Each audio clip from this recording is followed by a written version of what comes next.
नमस्कार दोस्तों, कैसे हैं आप लोग। उम्मीद करता हूँ बहुत ही अच्छे होंगे और आपकी पढ़ाई भी बहुत बढ़िया चल रही होगी। हमारी जो पहली क्लास हुई थी, हम पढ़ रहे थे मॉडर्न गैलेंट्री, जिसके अंदर हम लोगों ने थोड़ा बहुत पोएट के बारे में या एसेइस्ट के बारे में, चार्ल्स लैम्ब के बारे में देखा था और आगे थोड़ा बहुत ऐसे के बारे में देखा था। बाद में हमने दो चार स्लाइडें ऐसे की कर ली थी। आज हम लोग थोड़ा सा रिकैप लेते हैं और फिर अपनी क्लास को आगे कंटिन्यू करते हैं।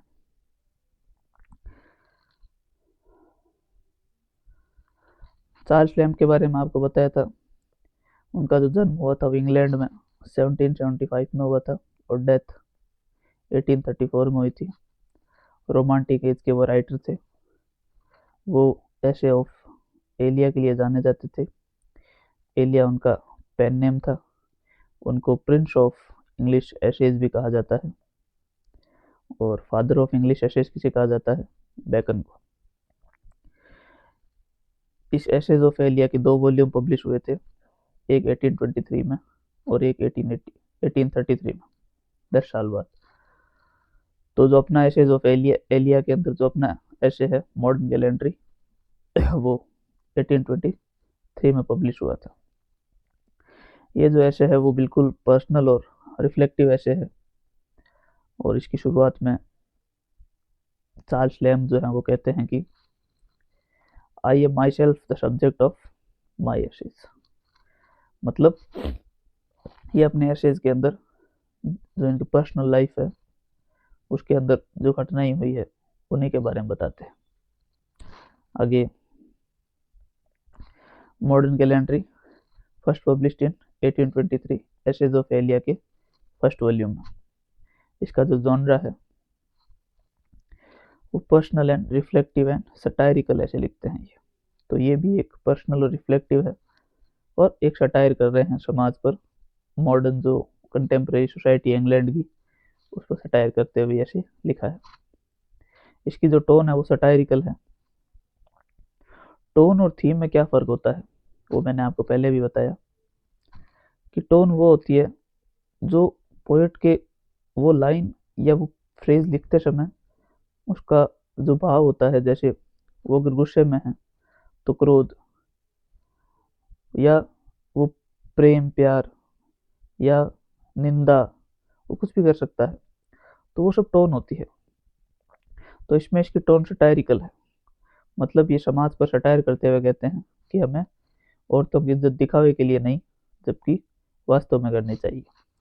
इसकी टोन आयरॉनिक भी है क्योंकि बहुत सारी जगह हमें ये फील होता है जब लैम्प कहना कुछ और चाहते हैं जबकि कह कुछ और रहे होते हैं। जैसे दूसरी ही स्लाइड में अपने पढ़ा था कि हमने अब कानून बना लिया है महिलाओं पर पब्लिकली कोड़े न मारने का। कब बनाया? 1820 में जाके बनाया। मतलब लैम्ब ये कहना चाह रहे हैं इतने साल हमको क्या हो गया था और इतने सालों बाद भी कानूनन ये चीज़ करनी पड़ रही है, तो फिर हम सभ्य कहाँ हुए। तो इसलिए इसकी टोन आयरॉनिक भी है।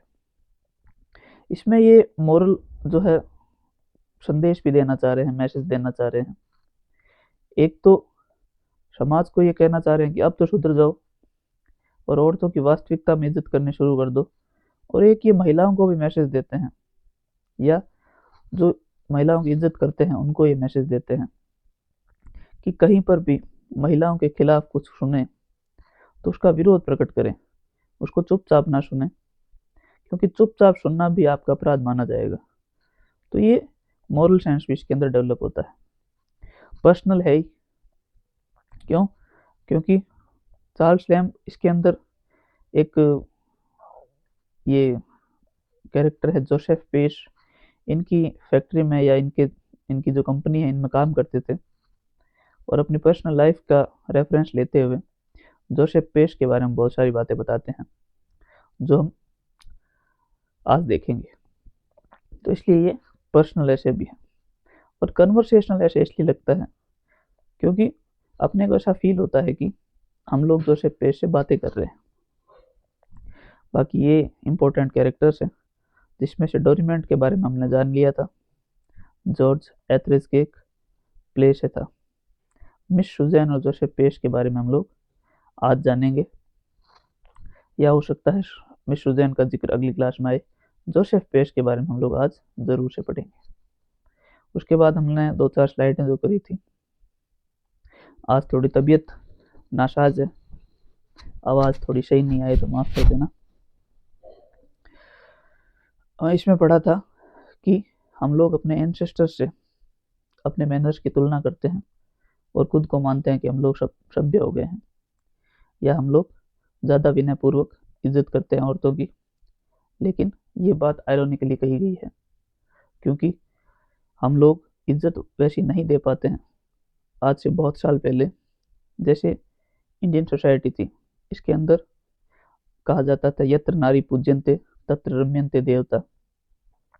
हमारे यहाँ ऐसी कहावतें चलती थी, जहाँ नारी की इज्जत होती है, पूजा होती है, सम्मान होता है, वहाँ देवता निवास करते हैं। वो लोग अपनी या जो औरत की इज्जत के लिए अपनी जान भी दे देते थे। लेकिन हम लोग अपनी तारीफ करते हुए नहीं थकते हैं। We are please to compliment, कि हम लोग ज़्यादा इज्जत करते हैं या ज़्यादा सम्मान करते हैं औरतों का, लेकिन ऐसा कुछ है नहीं। अगली साइड में हमने देखा था पब्लिक विपिंग एक्ट 1820 के बारे में, और हमने कहा था कि आज 1800 साल बाद हमने ये कानून बनाया है, और हमने बस, वैसे तो कहा जाता है कि हमने अपनी सिविलिटी की शुरुआत की है लगभग 1900 साल हो चुके हैं तब के रेफरेंस में। आज तो अपने को 2000 साल से ज़्यादा हो गए हैं कि हम लोग सभ्य हो गए। लेकिन सभ्यता दिखती कहाँ है? इस एक्ट में दिखती है कि हमने अब जाकर ये एक्ट बनाया है। पहले हमको क्या हो गया था और एक्ट बनाया अभी तक, इसका मतलब आज भी हमारे समाज में यदा कदा ये अत्याचार होते हैं, ठीक उसी तरीके से जिस प्रकार किसी मेल ऑफेंडर्स के खिलाफ अत्याचार होते हैं पब्लिकली। उसके बाद हमने देखा था, उदाहरण देखे थे। चार्ल्स कहते हैं कि आज भी इंग्लैंड में वुमेन्स को ओकेजनली लटका दिया जाता है। लटका दिया जाते का सीधा मतलब है कि उन पर अत्याचार होते हैं, उनको टॉर्चर किया जाता है। या आज भी जो एक्ट्रेसेस है वहाँ की, उन पर जो है, जो जेंटलमैन होते हैं, जो दिखने में या अपने आप को जताते हैं कि हम जेंटलमैन हैं, वो भी एक्ट्रेसेस को हिस्ट ऑफ करते हैं, उन पर ताने मारते हैं, उन्हें नीचा दिखाने की कोशिश करते हैं। तो फिर हम किस प्रकार से सभ्य हैं? आगे क्या देखा था हमने? आगे हमने ये डोरीमेंट के बारे में देखा था। हमारे समाज में कुछ डोरीमेंट जो दिखावा करते हैं कि हम सभ्य हैं, बिल्कुल सूटेड बूटेड, लेकिन दिखावा इसलिए करते हैं ताकि हम उनसे कुछ लाभ ले सकें। जैसे डोरीमेंट था, एक इसकी वाइफ थी जिसके साथ ये बिल्कुल लॉयल नहीं था, 2 इसकी गर्लफ्रेंड थी जिसके पहली के साथ ये सेक्सुअल हरेसमेंट करता था, और तीसरी जो थी उसने इसके स्वभाव में कुछ परिवर्तन किया। ऐसी कुछ बातें हमने पिछली क्लास में देखी है। अगर आपने पिछली क्लास नहीं देखी तो आप पहले वो क्लास ज़रूर देखें। कि अगर डोरीमेंट किसी फिश वाइफ की मदद करे या किसी एप्पल वुमन की मदद करे, तब मैं मानूंगा कि हम लोग सभ्य हो गए हैं, लेकिन ऐसा है नहीं।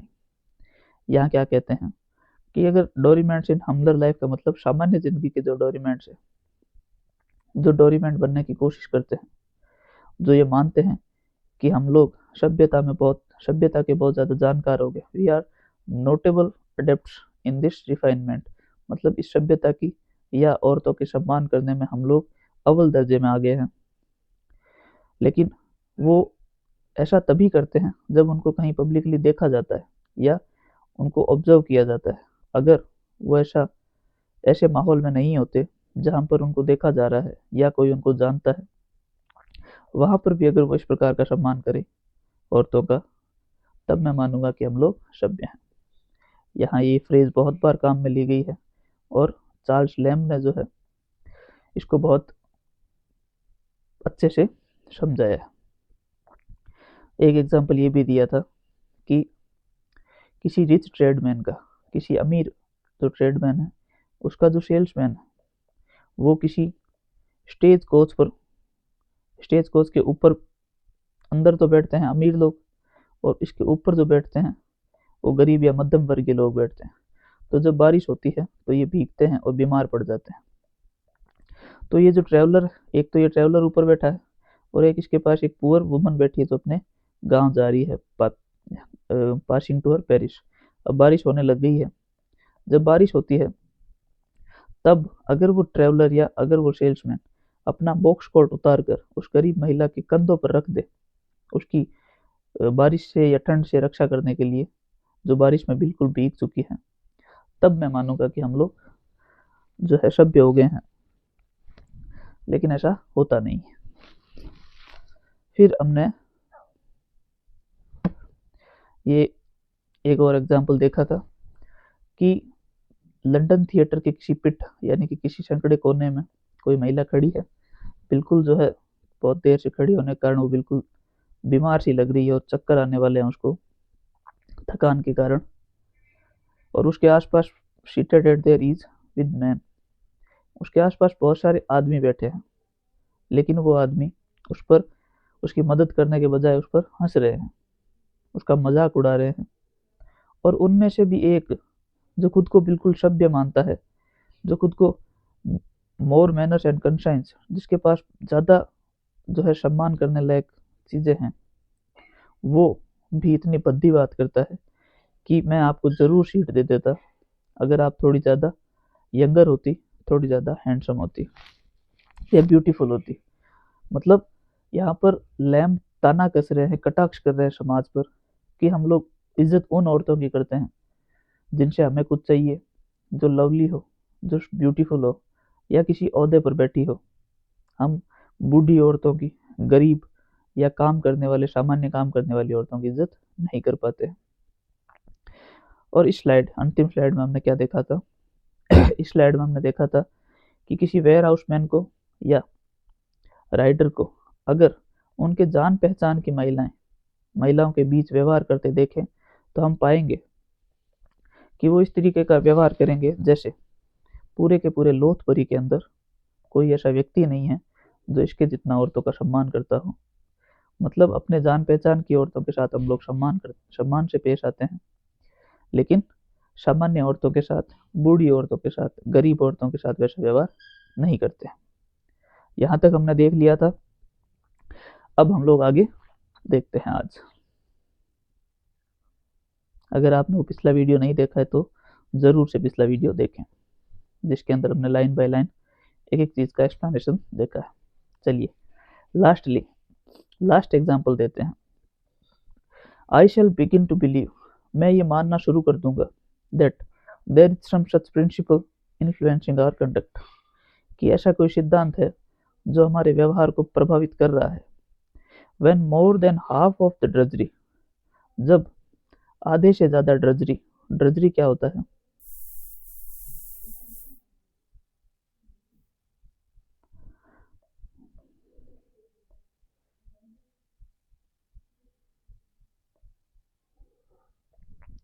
ड्रजरी क्या होता है? नीरस काम होता है, उबाऊ काम होता है, बिल्कुल।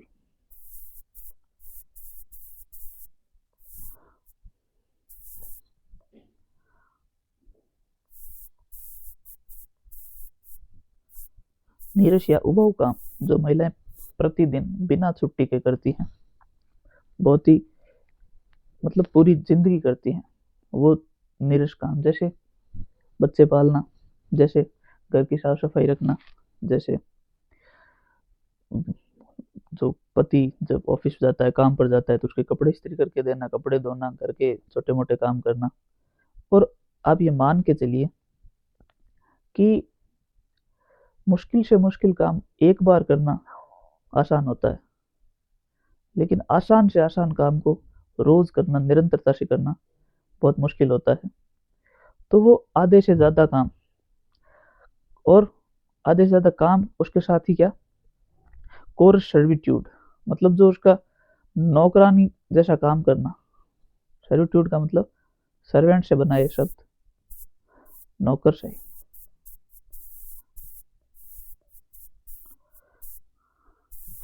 उसकी जो कोरस, गंदी भद्दी जो नौकरानी के जैसा व्यवहार है, अगर वो सीज बंद कर दिया जाए, सीज का मतलब रोकना,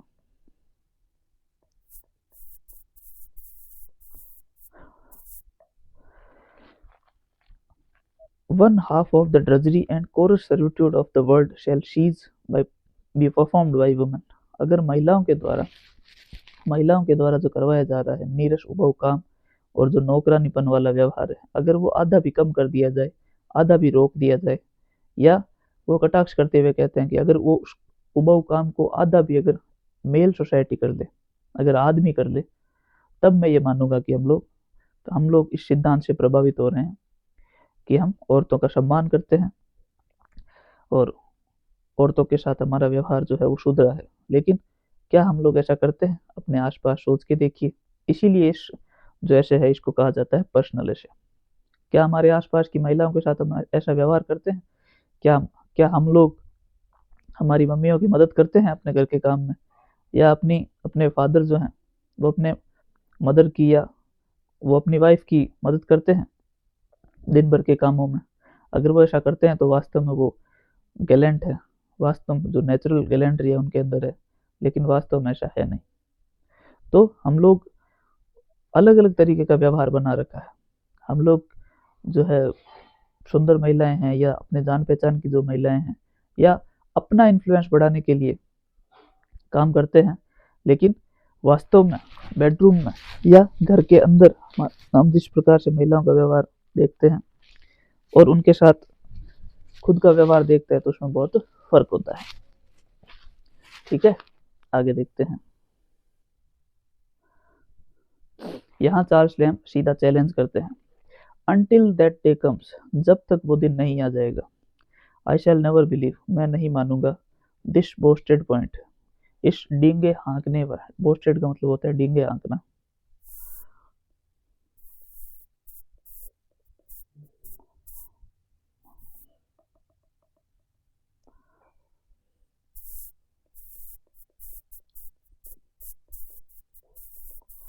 डींगे हाँकना का मतलब बड़ी बड़ी बातें करना। अनटिल दैट डे कम्स, जब तक वह दिन नहीं आ जाता, आई शैल नेवर बिलीव, मैं ये नहीं मानूंगा, दिस बोस्टेड पॉइंट, इस सिर्फ कहने वाली बात को, to be anything more than a conventional fiction, मैं इसको सिर्फ एक रूढ़िवादी या कल्पनाशील बात मानूंगा। जो महिलाओं की इज्जत और सम्मान करते हैं इस मॉडर्न गैलेंट्री को, यहाँ सारी बात मॉडर्न गैलेंट्री के इर्द गिर्द हो रही है।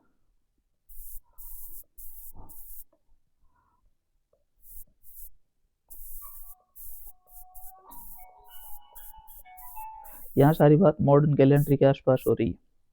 तो I shall never believe this posted point be anything more than conventional fiction, हम इसको रूढ़िवादी फिक्शन से ज्यादा कुछ नहीं मानेंगे। अब ये क्या बन गया हमारे समाज में? एक तमाशा बन गया है। एक पेजेंट, पेजेंट का मतलब होता है तमाशा।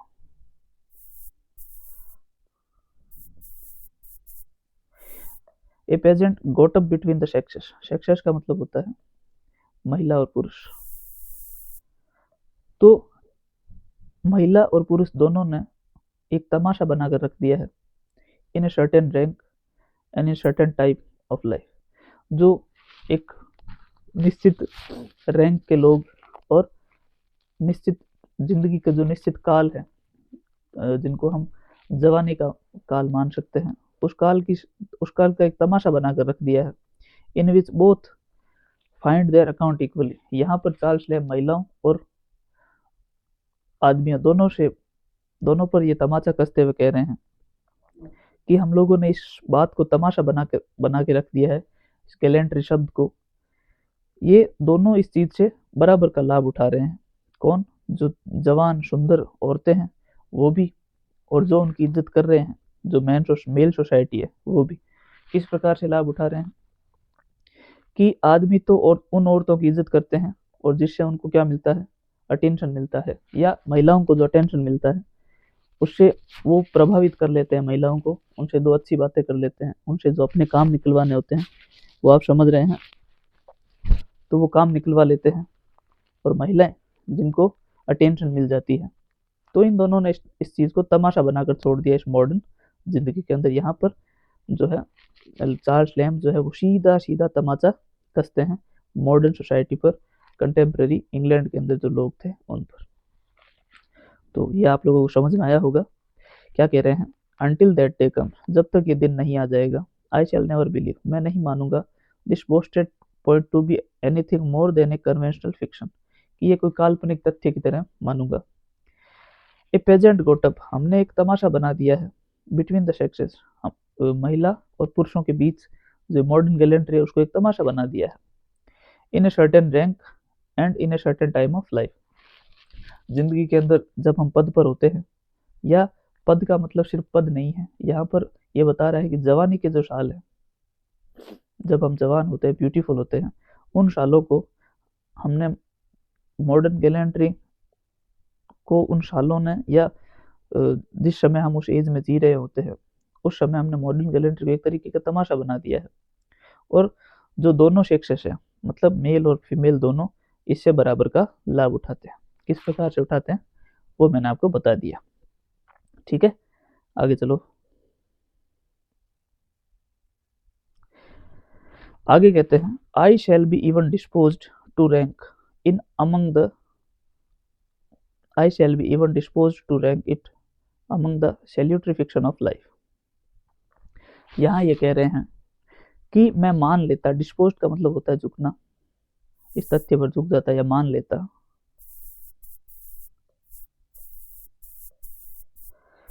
मैं इसको एक सैल्यूटरी फिक्शन मान लेता। क्या होता है सैल्यूटरी फिक्शन?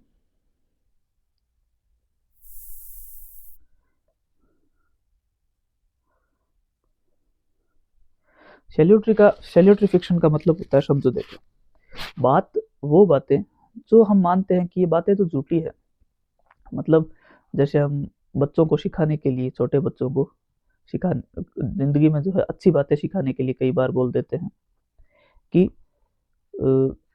किसी प्रकार, जैसे गाय को मत मारो, अगर गाय को तुम मारोगे तो तुम्हें पाप लगेगा। अब अपने को पता है कि गाय को या किसी भी जीव जानवर पर अत्याचार मत करो, तुम्हें पाप लगेगा, लेकिन वो पाप लगेगा नहीं लगेगा, लेकिन उसको जिंदगी के अंदर एक मॉरल वैल्यू डेवलप करने के लिए हम लोग झूठी बात बोल देते हैं, जिससे जिंदगी में या वो अपनी लाइफ में कुछ बेहतर सीखे, तो उसको बोलते हैं सैल्यूटरी फिक्शन। मतलब जिंदगी के अंदर कुछ अच्छा प्राप्त करने के लिए बोला गया झूठ। तो ये बोल रहे हैं, चार्ल्स लैम्ब यहाँ बोल रहे हैं कि मैं उसको सैल्यूटरी फिक्शन मान लेता लाइफ का।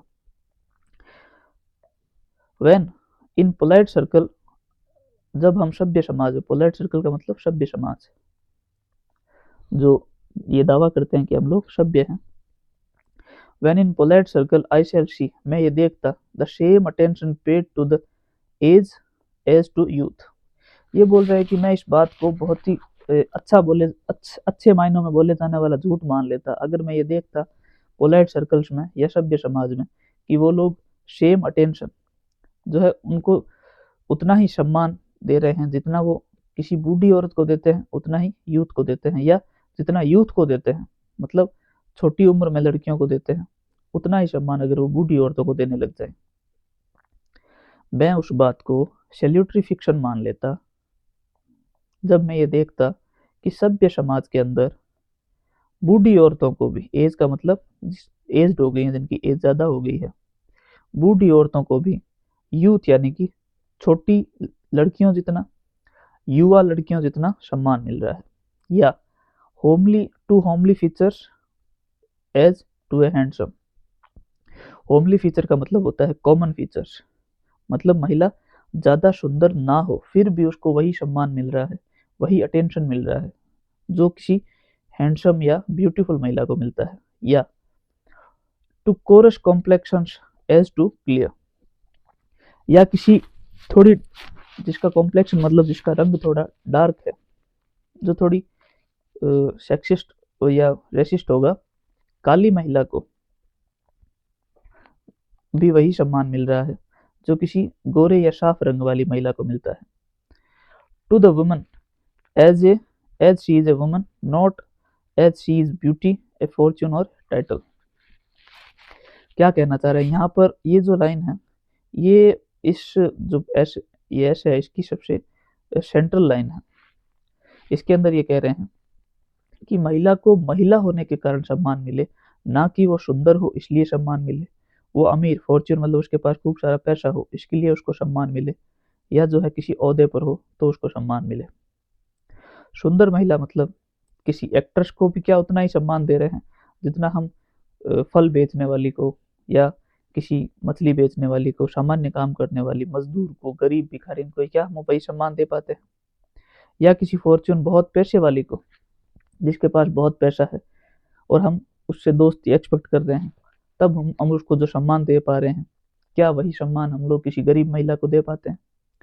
या टाइटल, मतलब जिसके पास कोई पद हो, जैसे किसी ऑफिस के अंदर कोई मेल जो है वो जूनियर है और जो फीमेल है वो बहुत उससे सीनियर है, तब क्या हम लोग वही सम्मान दे पाते हैं लड़कियों को जो हमें देना चाहिए?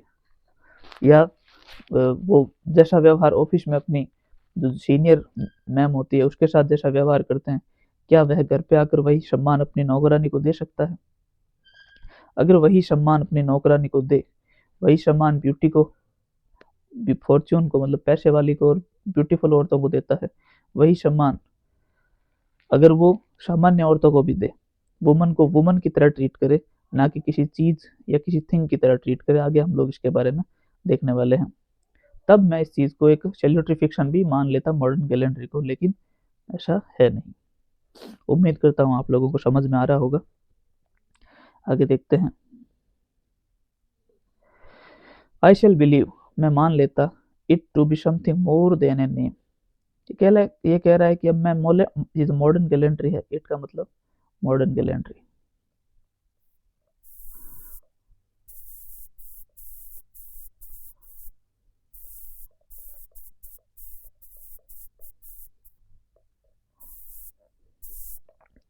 आई शेल बिलीव इट, मैं इसको मॉडर्न कैलेंडर को मान लेता, मोर देन ए नेम, सिर्फ नाम से ज्यादा मान लेता। When a well-dressed gentleman in a well-dressed company can advert to the topic of female old age without exciting and intending to excite a sneer।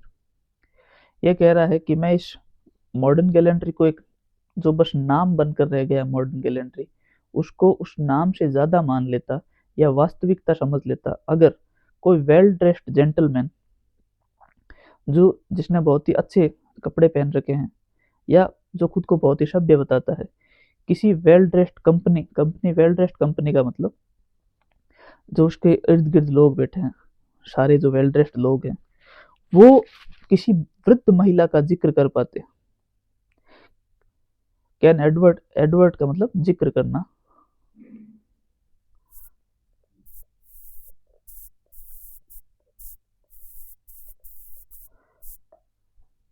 वो जो वेल ड्रेस्ड लोग हैं, अगर वो किसी वृद्ध महिला का जिक्र कर पाते बिना किसी मजाक के या बिना किसी मजाक की नीयत के, मतलब वृद्ध महिलाएं हैं, उनका जो सम्मान तो करते नहीं हैं, उल्टा उन पर तंज कसते हैं, उन पर ताना मारते हैं या उनका उपहास करते हैं, उनका मजाक उड़ाते हैं, तो मैं ये मान लेता कि ये नाम ही नहीं है सिर्फ मॉडर्न कैलेंडर, हम लोग वास्तविकता में ऐसी जिंदगी जी रहे हैं। अगर कोई वेल ड्रेस्ड जेंटलमैन ऐसा काम करता कि बिना उपहास किए, मतलब जब भी वो वृद्ध महिला का किसी का नाम लेगा तो वो उस पर उपहास करेगा, वो जो है उस पर ताने कसेगा, वो बिना ताने कसे, बिना उपहास के, या उसकी नीयत में भी उपहास ना हो, उसकी नीयत में भी मजाक उड़ाना ना हो, तो मैं उसको मॉडर्न कैलेंडर को उसके नाम से बेहतर मान लेता कि वो सिर्फ नाम नहीं ले रहे हैं। आगे लिखता है, when the phrases, in phrases की वो बात कर रहा है जो इंग्लैंड के अंदर चलते हैं commonly, and when the phrases antiquated virginity and such a one has overstood her market pronounced in a good company shall raise immediate offense in man or woman shall hear them spoken। यहाँ पर दो बातें कहती है, पहले ये बताता हूँ। when the phrases antiquated virginity and such a one has overstood our market, यहाँ पर ये तुलना कर रहा है दो तरीके से महिलाओं की। एक तो वो महिलाओं को बिल्कुल जो मार्केट में बिकने वाली चीजें होती है उस प्रकार से बता रहा है कि हम लोग उनको मार्केट में बिकने वाली किसी चीज से बेहतर या वो चीज ना माने, क्योंकि वो भी एक ह्यूमन बीइंग है। और यह कहता है कि हम लोग उनको एंटीक्वेटेड वर्जिनिटी मानते हैं। एंटीक्वेटेड वर्जिनिटी या ओवरस्टूडर मार्केट का मतलब हो गया कि जिस वृद्ध महिला, कोई महिला है जो वृद्ध हो गई है और उसने जो है शादी नहीं की, तब लोग उसको देखकर ऐसे मजाक उड़ाते हैं उसका ओवर स्टूडर मार्केट का मतलब वो चीज़ होती है, मार्केट के अंदर फल सब्जियां वो होती है जो कभी फ्रेश हुआ करती थी और उनकी कीमत ज़्यादा हुआ करती थी, लेकिन वो पड़े पड़े अब पुरानी हो गई है, सड़ चुकी हैं, अब किसी काम की नहीं है, उनकी कीमत जो है वो बिल्कुल खत्म हो चुकी है।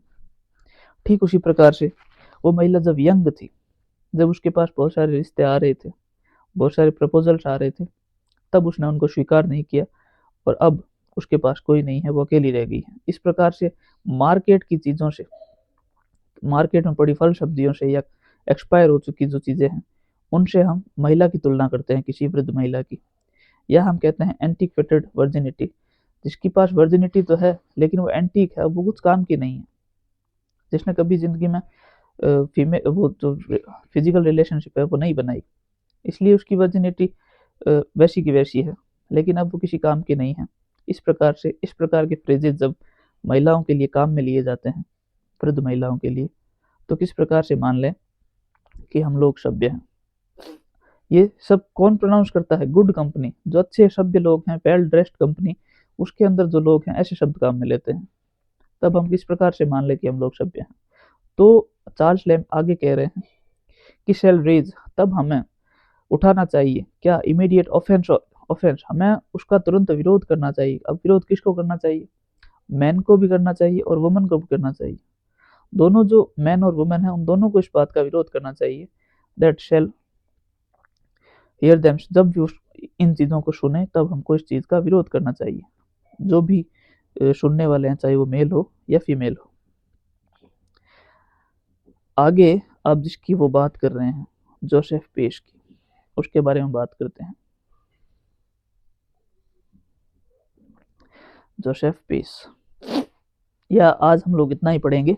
जोसेफ पेश का जो पूरा आएगा उसके बारे में हम लोग कल चर्चा करेंगे। उम्मीद करता हूँ आप लोगों को जो है समझ में आया होगा। आप लोग इसको घर पे एक बार जो टेक्स्ट है वो अपने सामने रखना, पीडीएफ, और इसको पढ़ के देखना। उम्मीद करता हूँ आप लोगों को ज़रूर से जो है समझ में आएगा।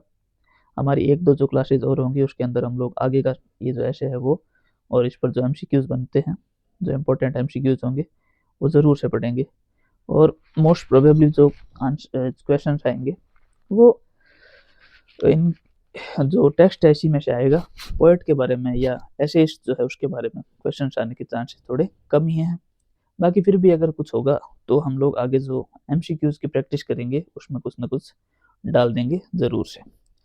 अभी जो होगा वो मोस्ट इम्पोर्टेंट होगा, क्योंकि 5-6 महीनों में जो इतना लंबा सिलेबस है वो कर पाना थोड़ा मुश्किल है, लेकिन फिर भी हम लोग जो सिलेबस को है वो एक बार करने की पूरी पूरी कोशिश करेंगे। जो इम्पोर्टेंट होगा वो ज़रूर से करेंगे। ठीक है दोस्तों, आज के लिए इतना ही। Thank you.